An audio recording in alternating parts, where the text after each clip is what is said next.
Greeting, this is Maccabee. Welcome to the World Internet Radio, www.skylineradio.org.uk with the Godfather Show.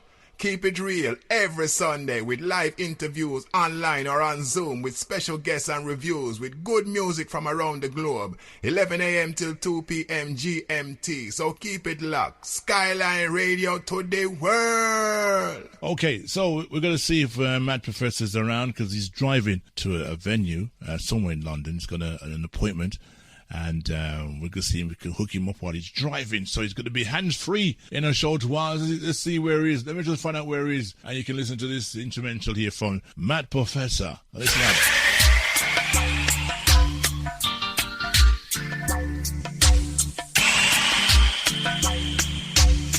The mixing from the lab of Matt Professor.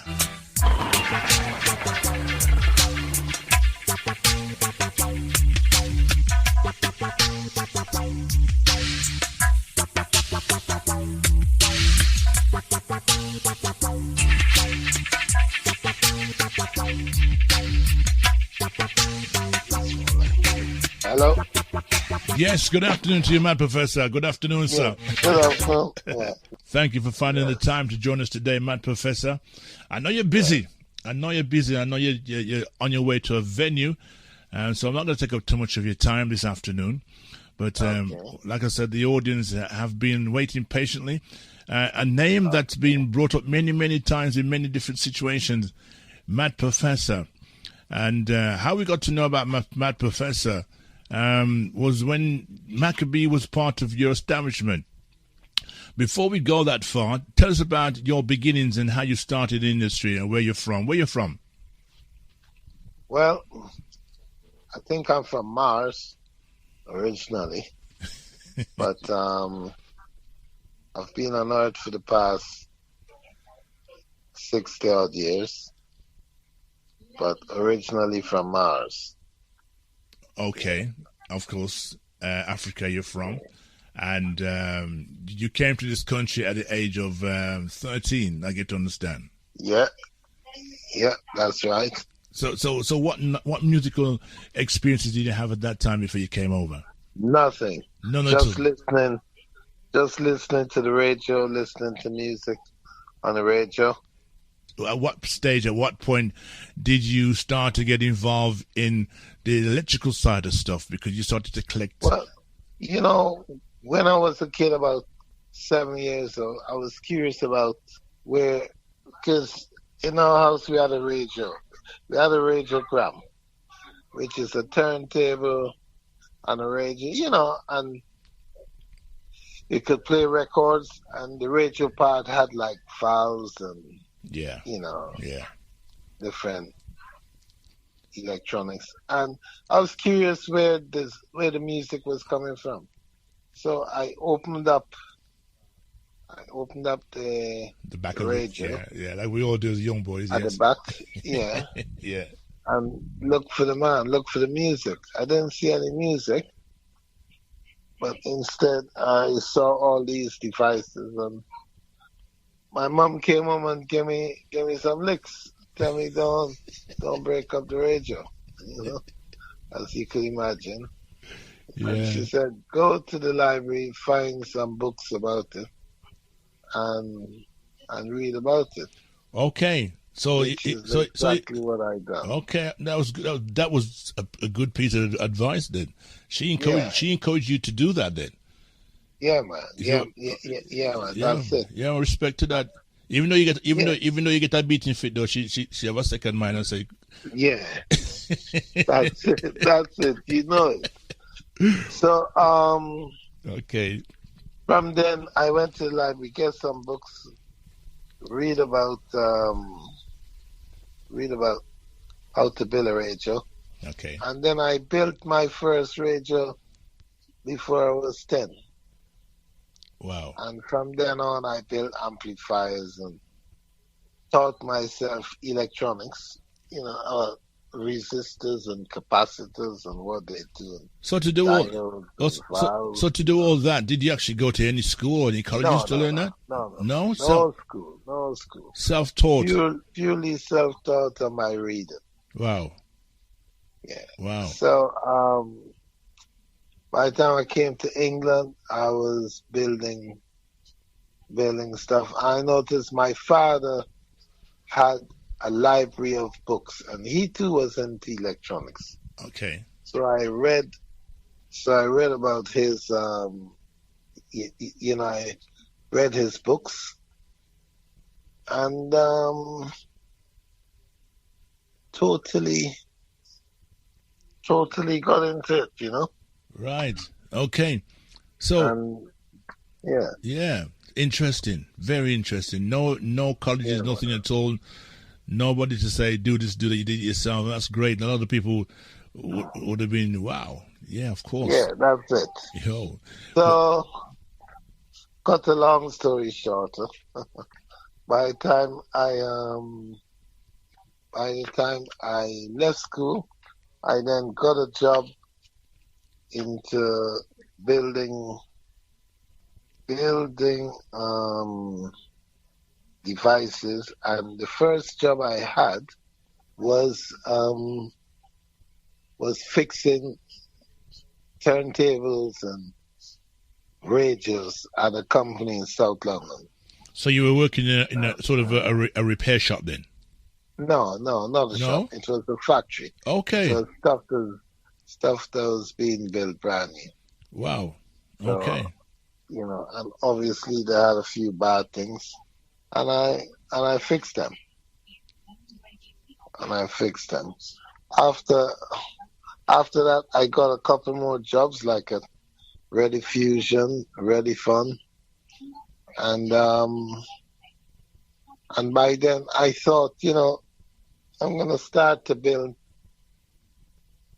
myself a mixer and a Okay. DJ turntable. I mean, I had loads of little jobs. Like I worked at Fidelity. Fidelity was another manufacturing company Yeah. that became Amstrad. Okay. So Okay. I was doing a lot of different things. Okay. Interesting, because those information you just sent to us right now, you don't find it in your bio in any details. So that was No, I mean, there's so much you could put in that's true. that you can, you've got to delete. You can't put everything. That, You gotta leave some spices somewhere. Yeah. Of course. Yeah. So upon having made your own mixer, how many channels did you have made at the time for your first mixer?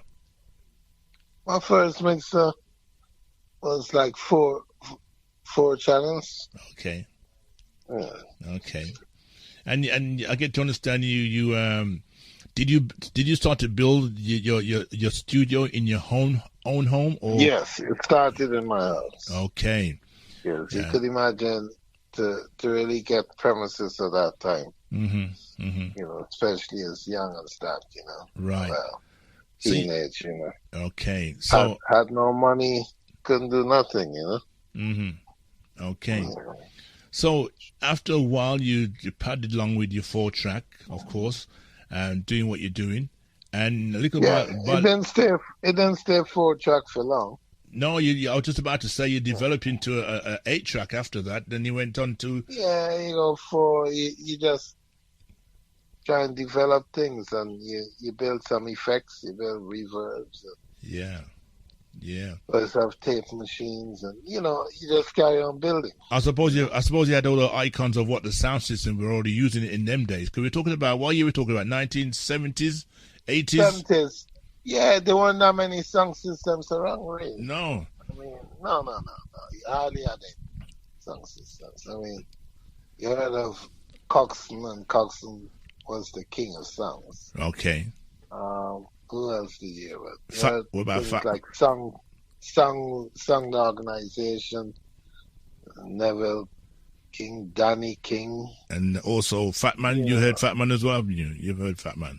I don't think Fat Man had started then. Okay. Right. Okay. But yeah, it'd be like Duke Reed, Yeah. Yeah. Mm-hmm. Yeah, man. Okay, so obviously in that time, I did ask a question earlier. Beside yourself starting your own studio, was anybody else doing the same thing that you were doing at that time? Or you was the only The only one? other studios I know about at that time was Tip. which is a studio in Brockley, South London. Okay. Dennis Harris. Okay. That was the only studio around. At the time. Are they still going at this time? Do you know anything about them still? Dip. No, man. Dip.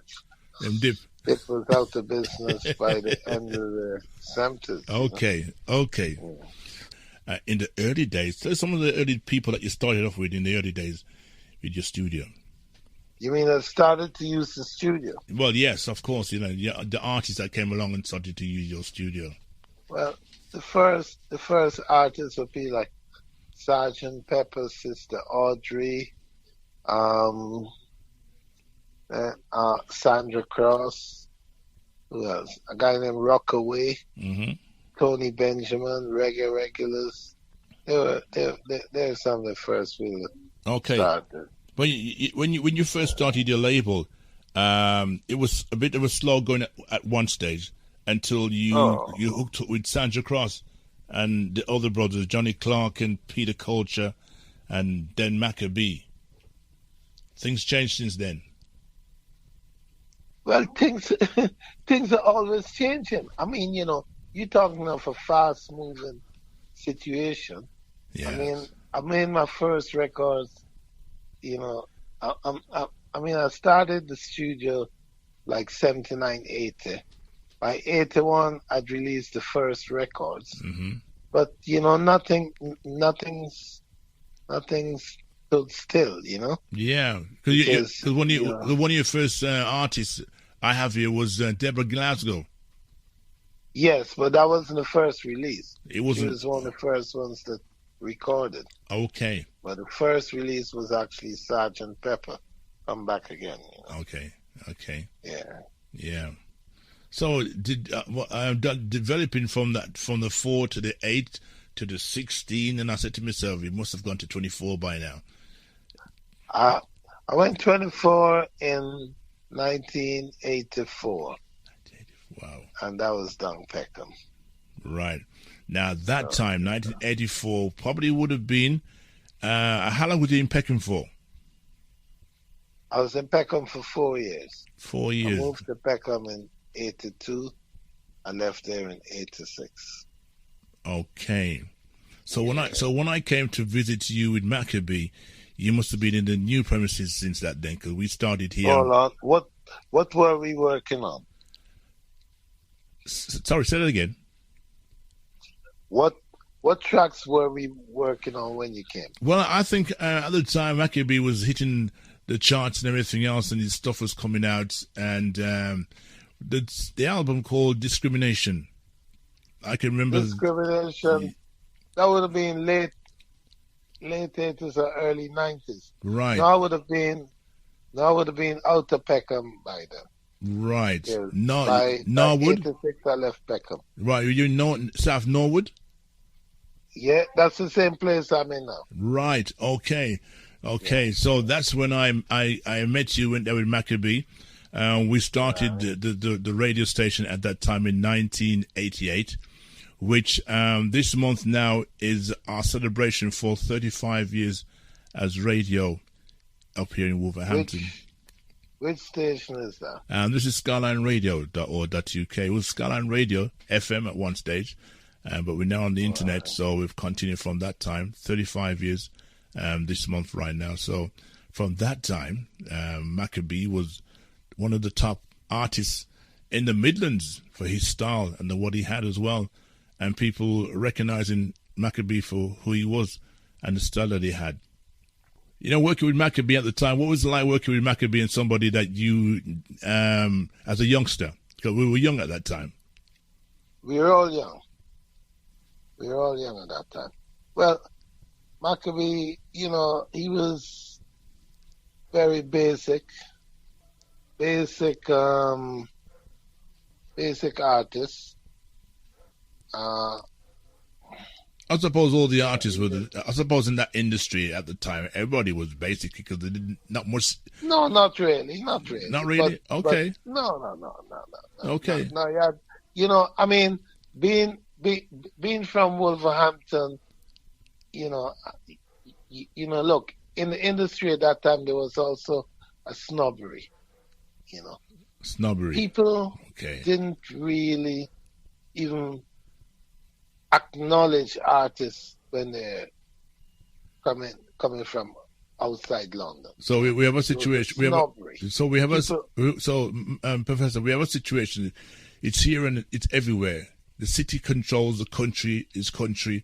So the country people do not have much of a city style. Is that what you're trying to say? No. What I'm trying to say is the reggae industry in particular, yes, didn't really appreciate artists from outside London. Wow. They were more, they were snobs. They didn't think artists outside London had the ability to sound like considered, yes, or had any chance. Most labels would not even take on an artist from outside London. Okay. Right. That was the problem, and we started to record artists from outside London. So Maccabee wasn't the first artist from outside London. We had Pato Banton. I had Aisha from outside London. I had Peter Culture. To the point wherein there's an article in the Voice newspaper that thought that we were from Birmingham, written by a guy called Kennedy Mensah, president, Okay. And I had to, I had to correct him and say, why do you think we're from Birmingham? And then he said, well, all your artists from I said, no, a lot of the artists from Birmingham are from Wolverhampton, but we're not from Wolverhampton. We're from London. So when you use the word snobbery, and you were using artists from country, did the people in London kind of downslided your industry in terms of the type of people that you were recording at the time? No, well, Arriva was always a label that was different, Yeah. So, yes, of course. people couldn't really. I mean, yeah, they could make comments and all that, but at the end of the day, we were just a Maverick kind of label who's out on its own.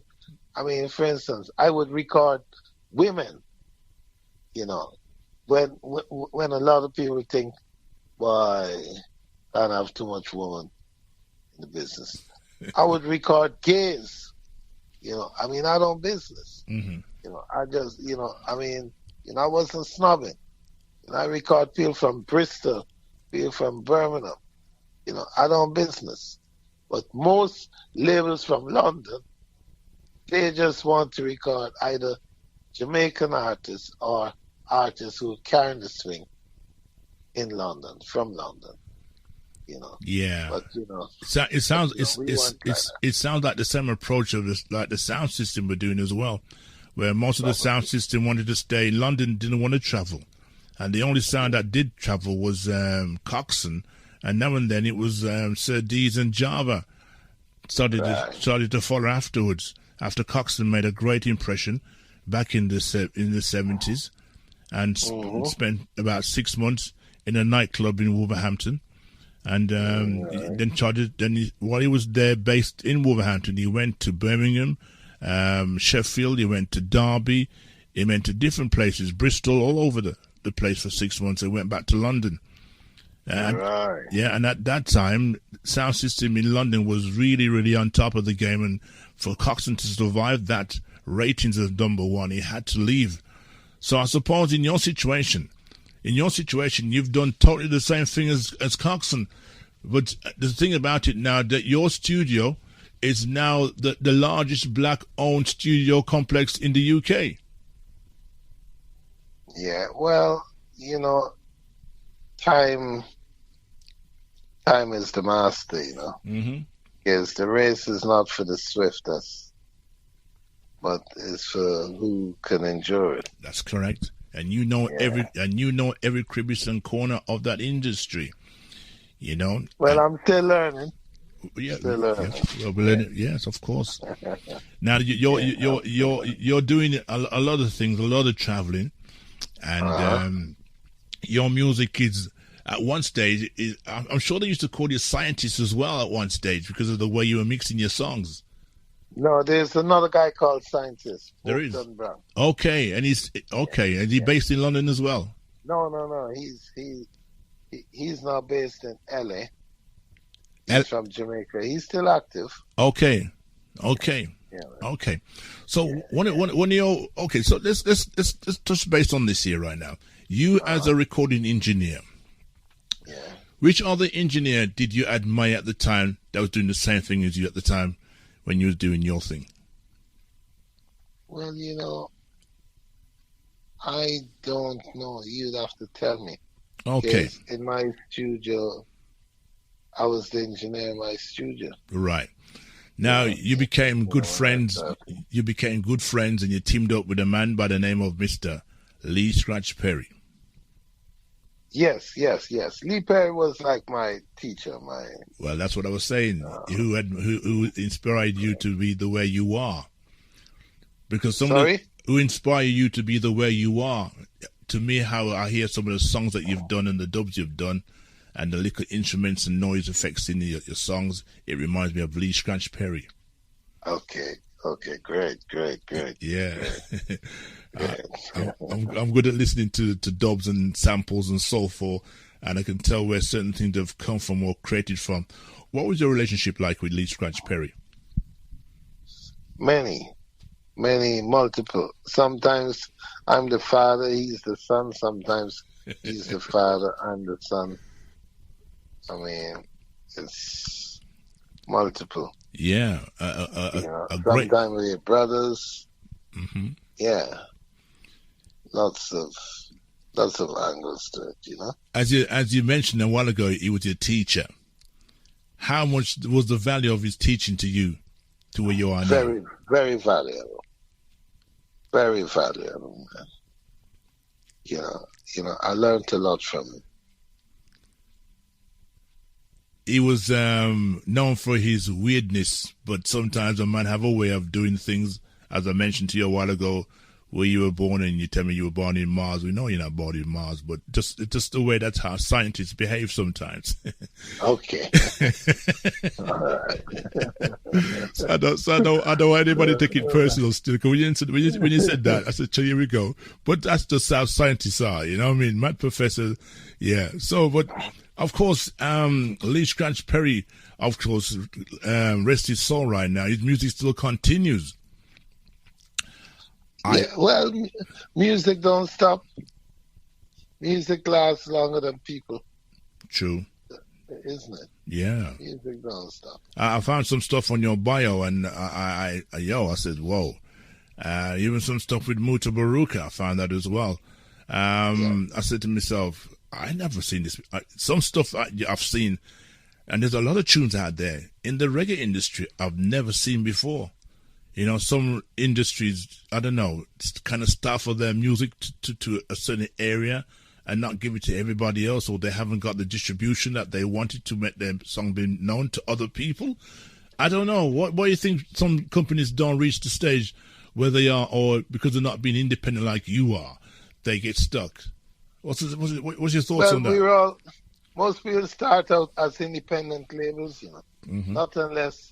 Not unless you're owned by a major. Every company starts out as an independent. But whether or not you could be successful, that depends on so many things. It depends on the music you make, your business acumen. It depends on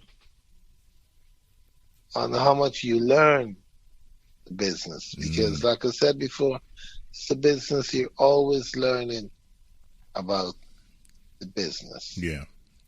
Books don't teach you about the business. Right. Experience teach you about the business. The books tell you the basics, but it doesn't give you the full capability to do it in different ways. Right. Because the person that writes the book will only write about what they know. And yet there's so many people around the world that does the same thing, have different ways, but haven't put it in a book, you know? Well, I don't know how most people learn the record business, but I learned it from experience. Okay.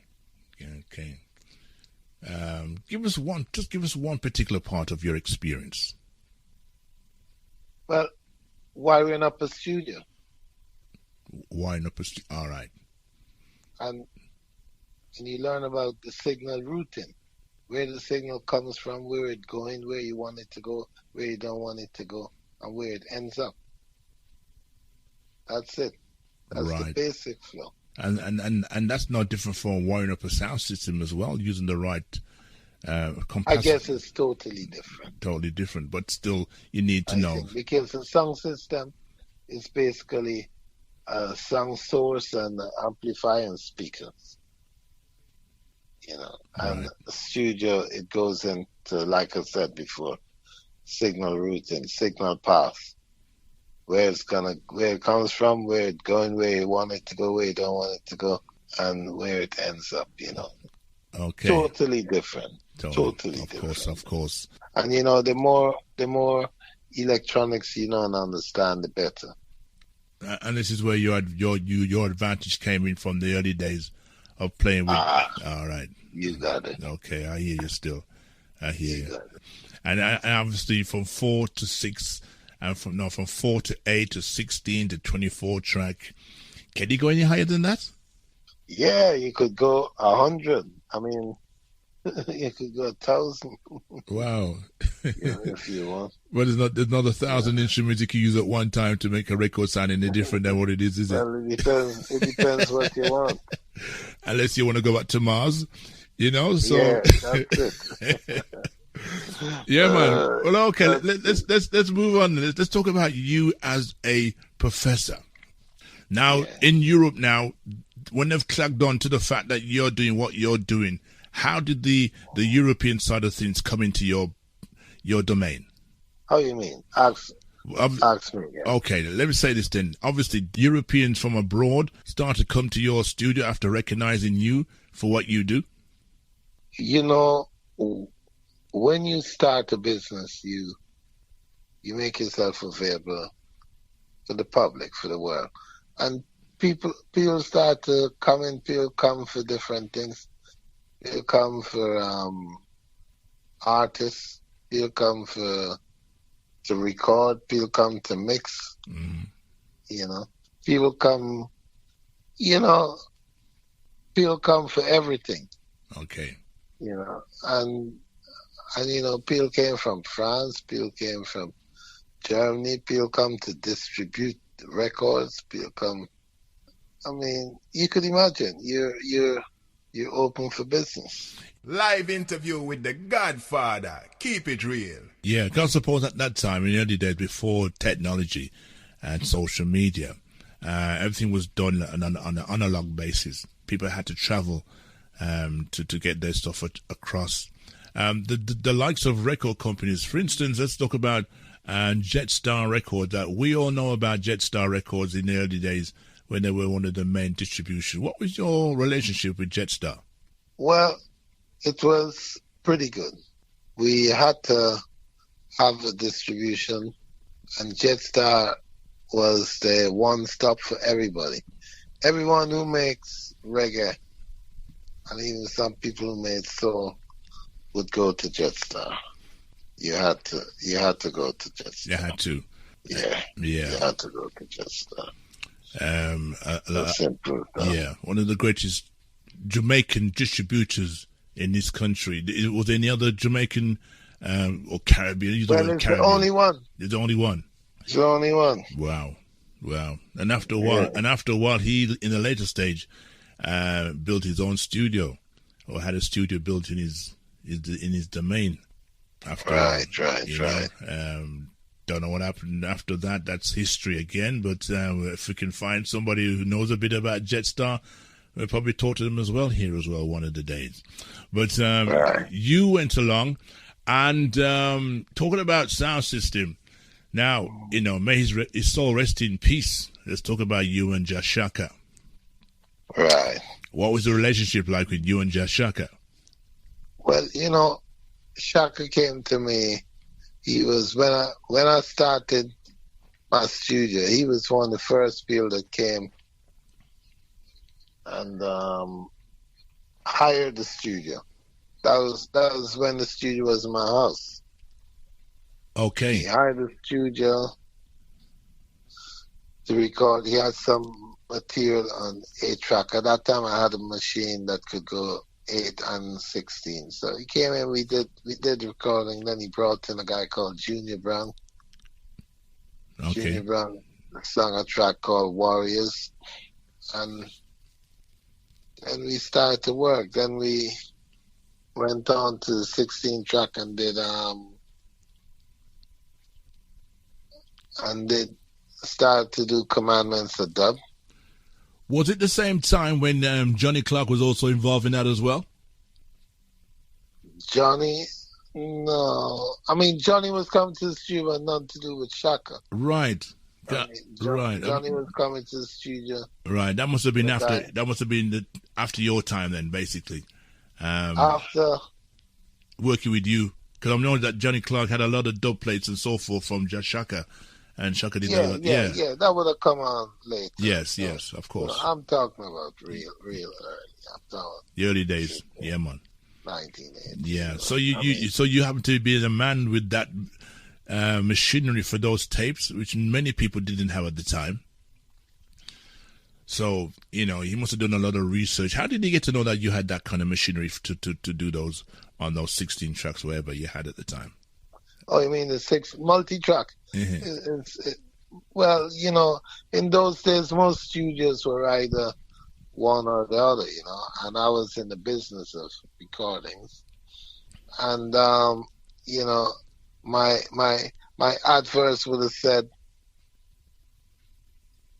what I done, and and the formats. Okay. Adverts would have said, whether it's 16-track or right 8-track or whatever, So these ads were based in newspapers and Caribbean papers, wherever. Okay, it wasn't really used for. Did you have any on radio or anything at the time, or was radio? No. It was quite low key and specialist. Okay. It wasn't even in Caribbean thing. My thing would have said, or people would phone you up and just ask you. Uh-huh. It wasn't even adverse. People would just phone up, just like how you would if you have a car that. Say you have a Mercedes. Yeah. And there's a garage. You just phone up and say, do you repair Mercedes? Okay.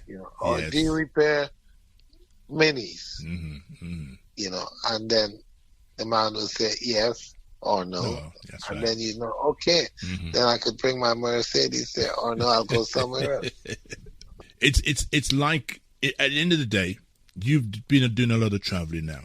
And you're a hard person to find and to track at times, and trying to book you for a time is difficult. But I appreciate the fact you're talking to me right now, and for somebody who's seen you from the early days, used to do pictures of your studio and so forth, and you probably find him in a few record shops of My Professor's studio. Same way as advertising as well, like you just mentioned a while ago. You done a few things that reminded me of what Shaka used to do. Shaka used to go abroad and play his music on stage, and didn't use his sound, just use his dub plates as well. I saw you do the same thing the other day. What's it like working amongst the European people and the type of tunes you do? Because I know that European people, they like the science kind of stuff, the Mad Professor stuff. What's the vibe like for you when you go abroad? Well, it's same as people are people everywhere. Yeah, but the European market is a total different market from the English market too. I get it, understand. It's in a different place. It's another market. Yeah, but it's more appreciated. Your style of music is well more for that. You think so? I think so. Yes, I think so. I don't think so. I think a lot of people here like my music. Well, there's a lot. Well, let's put it this way: you have London side, you have countryside, you have Yorkshire side, you have whatever side. wheels and that. You know what I mean? So we don't know what we don't see. We don't know. But right, exactly. Exactly. You said it. Yeah. But I will tell you, people in England definitely appreciate Ariwa music. Yeah. All over. It's developed into something Scotland. positive. Scotland like it. Yeah. I mean, I do at least 10 shows a year in London. You know, all kinds of people. I mean, for this year alone, I done Brixton Electric, I done Camden Forge, you know, I done all kinds of places just around London. So what about London? Right. So what about outside London then? Loads.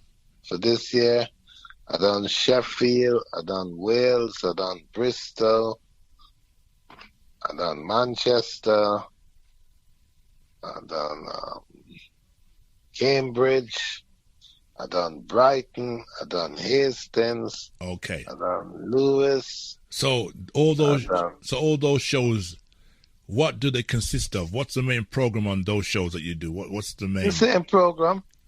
I run some tapes. I might have some artists from the label.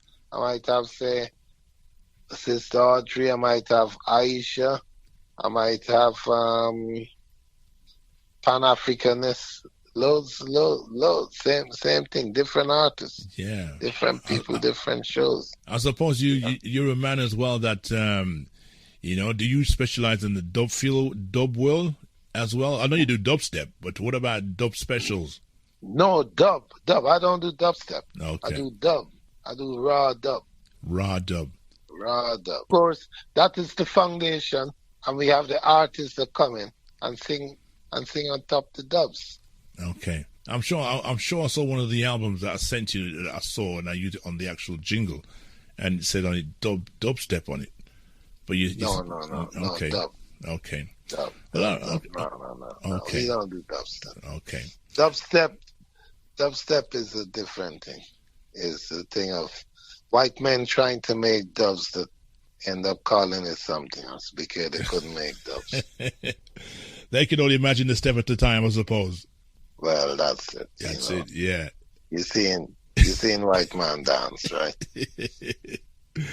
Yeah, we've seen them dance. We've seen them try to move, and no matter how hard they try, they can never have the same rhythm as an African. People are people. Yeah, you know, everybody has their own style and their own ways. You can't, as they would say, you can't pop no style upon eye. But you know what I mean. But you've got a lot of things planned. But before we go further, your son, yes, Joe. Now Joe himself has now taken the reins of his father. Not totally. He still because he still needs a teacher. You know what I mean? And I know there's many things out there that he's doing that he doesn't know about. What you can show him more, but a step at a time, I suppose. Yeah. How does son likes the studio, and how does the son appreciate what he has in front of him? What do you think his thoughts are? Well, he would have to answer some of those questions from you direct. You know. Okay. Yeah, I can't answer for him, but he's been doing it. Him and his brother, they've been around from they were like a year or two old. You know, they're coming from school, coming from nursery, and they were just soaking it in from then. You know. Yeah. So, but he's the one running the label right now. You know. Okay. So I don't have much to do with the date. You're still behind the scenes of the engineering and so forth. I'm still I started the thing, but you know, we don't rent the studio. The studio is not for rent. It's just in-house productions. Okay. Yeah. Do you find that your workload is more than before, or is it gone down a bit since, or what's it like? Because obviously the internet's kind of taking control of certain things, and people are making their own tunes and turning in their own home, mad professors at home. What's your situation on that? Well, my studio is my studio. I don't work from home. Okay. I stopped work from home from 1980. something. Yeah, but I don't work from home. I hear you, but I said to you before, what's your workload like now compared to the technology It's that's out as there? much as I want it. Okay. You know. Okay. I mean, I'm actually retired, technically. Okay. You know, I started to get my pension 2 years ago. So I mean, like I work when I want to. Like today, I'm going to do something. I don't have to. I'm going to East London. I'm doing a record launch. I'm doing a little bit of thing. Next week I've got a job in Portugal, but I don't have to. Right. I could say no to anything, because I'm retired, I mean, later down in the month I go to Mexico. I'm doing about 15 shows in Mexico, but I don't have to. Wow. So, it's not saying that I have to work to pay bills or anything. No, I'm not into that. I work for pleasure. And leisure as well, I suppose. Yeah. It's really. None of us knew that you retired. We thought you were still prodded along and doing what you do and you love so much, but it's in your blood, I suppose. Yeah. Well, for me, it's not work. For me, it's fun. I love doing it. Yeah, and it's really fun to me. And people are asking for you to come. And the fact that people are asking for you now, where, as you said, the more work you put into something, the more you get out of it, and the more achievement you get, and the more love you get.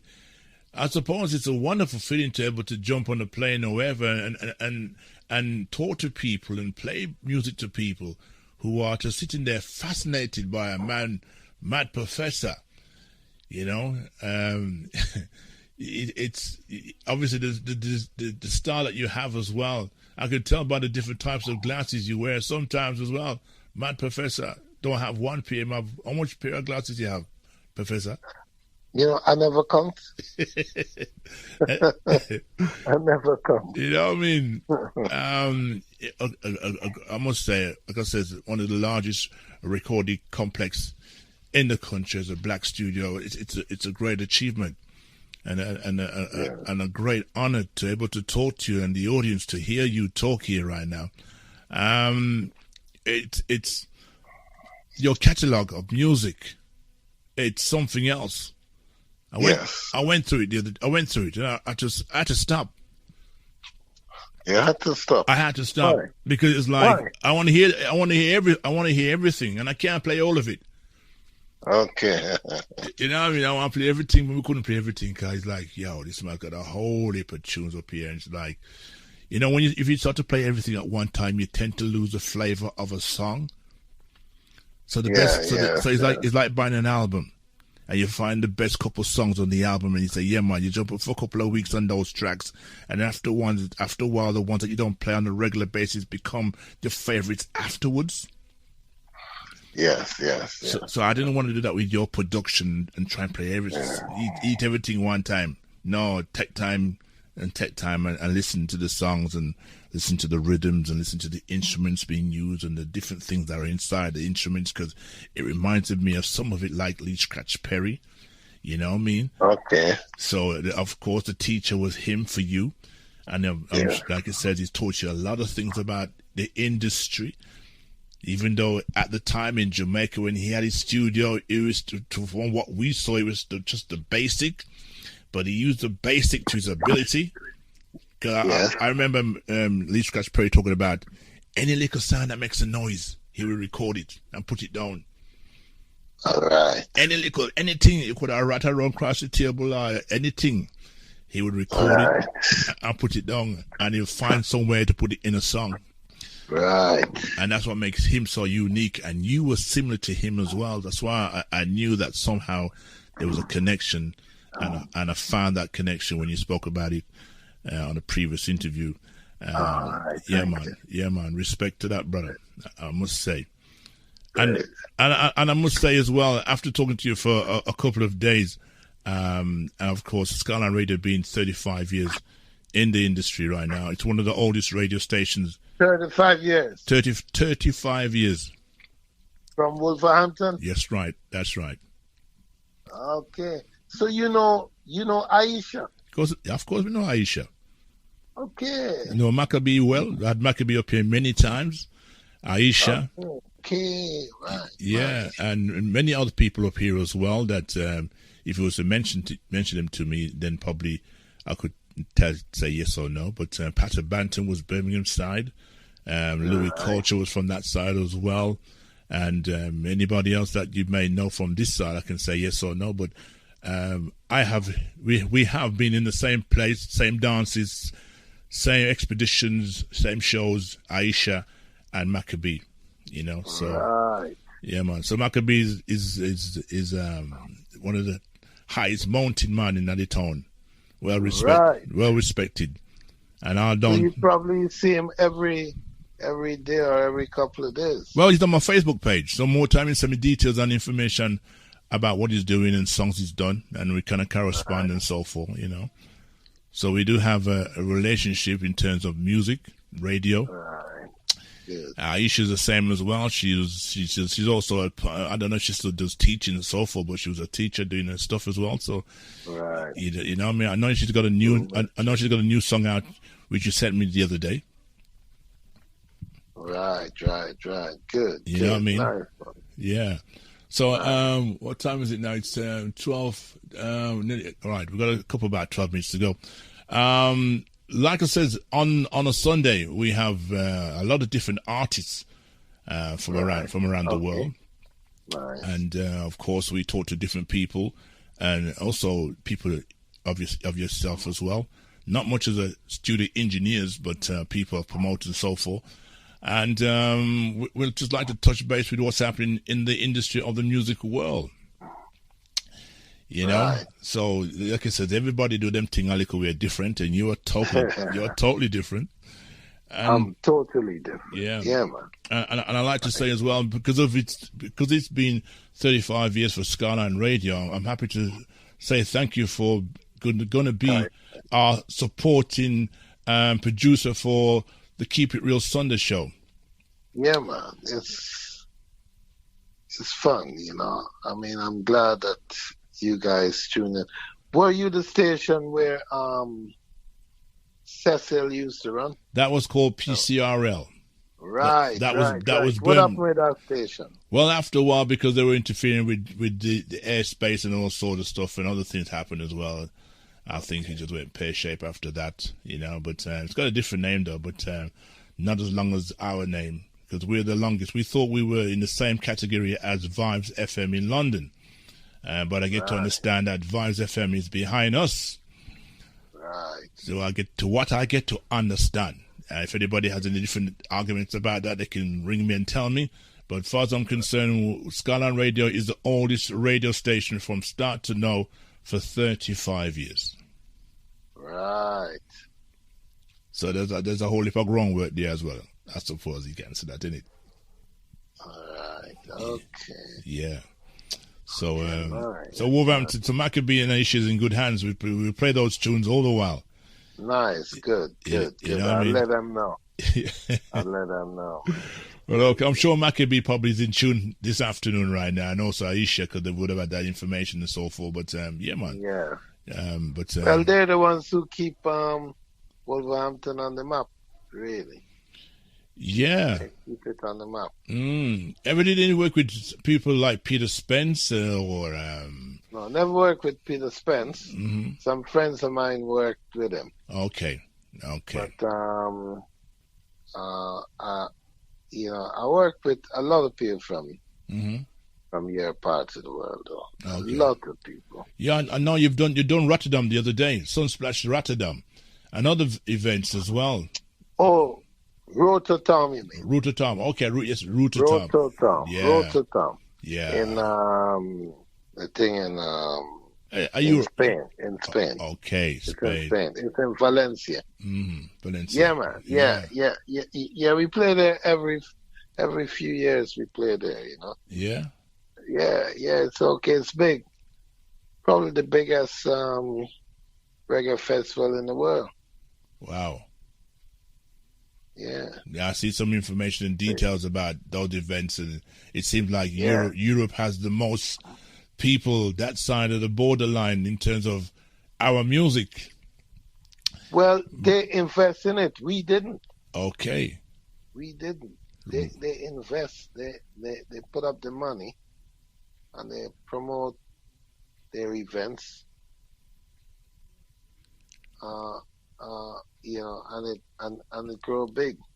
I heard that conversation on another show somewhere. We were talking about how comes those people had the biggest shows, and it's all about marketing, investment, etc. Well, they put their money. We didn't. Black people didn't put their money in it. Right. We just keep mourning or fighting each other. Yeah. So it must pay off, you know. Right. If you don't put something into something, you don't get nothing back. Right. That's it. Right. You'll keep mourning. I mean, and then some people just, well, some people don't even know when they're okay. Because, you know, I hear you.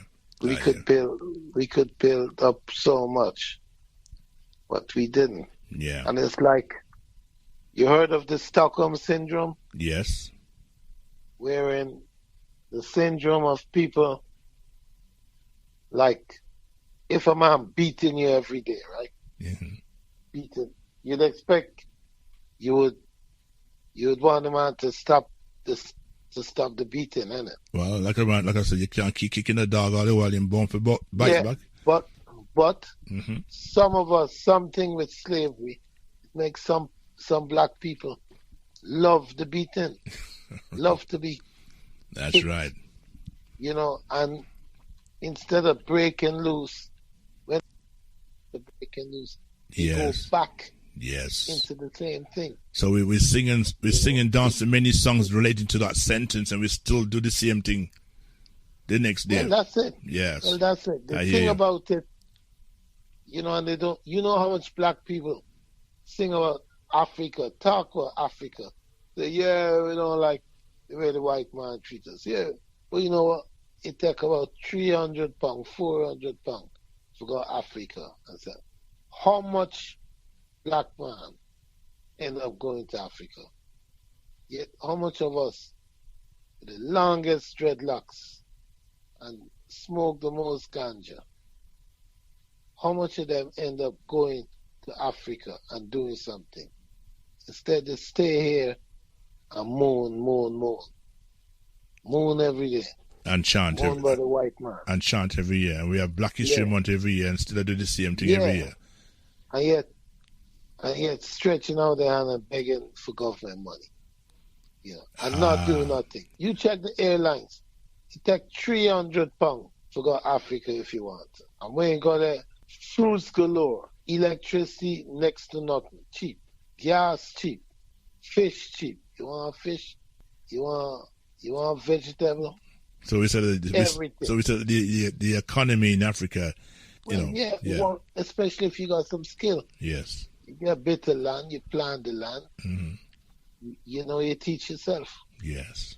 Everything is cheaper, but what? You stay here and the morning by white people every day. Well, Matt Professor, let's leave it on that side. Something for them to think about, because that's a crucial part of the conversation. And we have to tell them. Yeah, we have to. We have to. I hope we can. Tell them. Well, I hope I can bring you back another time, some other time, and talk about the other side of the world and your experience in Africa. Yeah, of course. 2 days ago, I was in Africa, you know, and I tell you, I come back asking myself the question: why don't most of us go to Africa? You know, why? Yes. And yet, when I come here, I feel moaning every minute. White people do this. White people ain't doing nothing. White people in them countries, you know, we should be in ours. Yes. Yeah. With respect, my professor, let's leave it there for now. I don't want to say we're running from it, but time's running. We only got about 2 minutes to go right now. But it's been a great pleasure talking to you, and I hope to have you back at some other stage, probably 2024. But keep sending me the songs and I'll talk to you anyway. But thank you for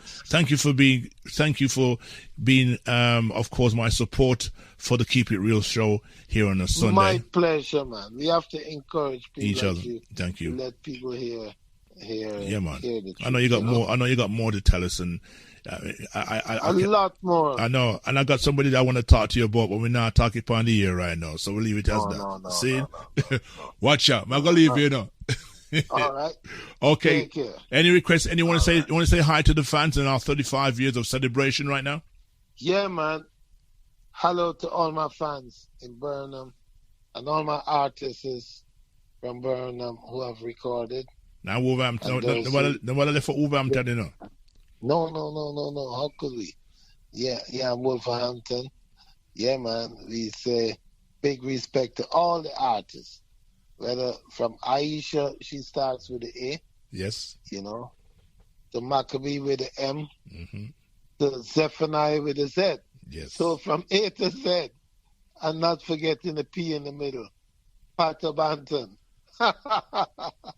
Yeah, man. Respect. All of them. Okay. Big respect. Okay. To them all. Yeah, man. Nice one. Thank you, sir. See you Thank later. you. Yeah, man. Manners and respect every time. All right. Okay. Mad Professor there talking to the Godfather this afternoon.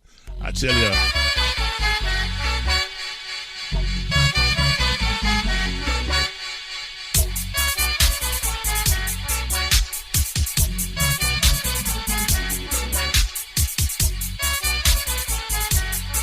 Wow. I don't have much to say right now, but thank you to Mad Professor. I tell you. You know what they say? You know what they say sometimes? What about the heart that has never been told? Until next week, Sunday, God bless, take care. Stand by for the man himself from out of Jamaica, Dero Melody talks to the Godfather. Until that time, enjoy this rhythm.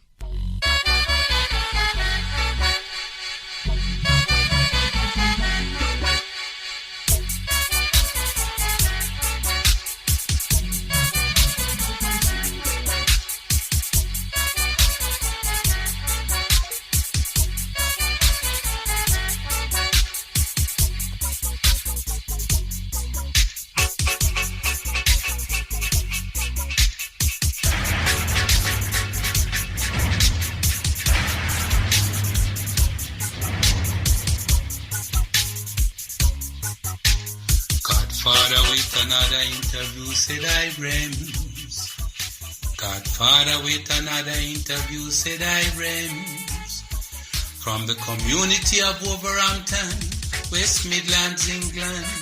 Godfather with another interview, said I Rems. Let's chant this one again. Godfather with another interview, said I Rems. Whoa, Godfather with another interview, said I Rems. From the community of Wolverhampton, West Midlands, England. Godfather with another interview, said I Rems. Yes, it's I Rems. Sealer.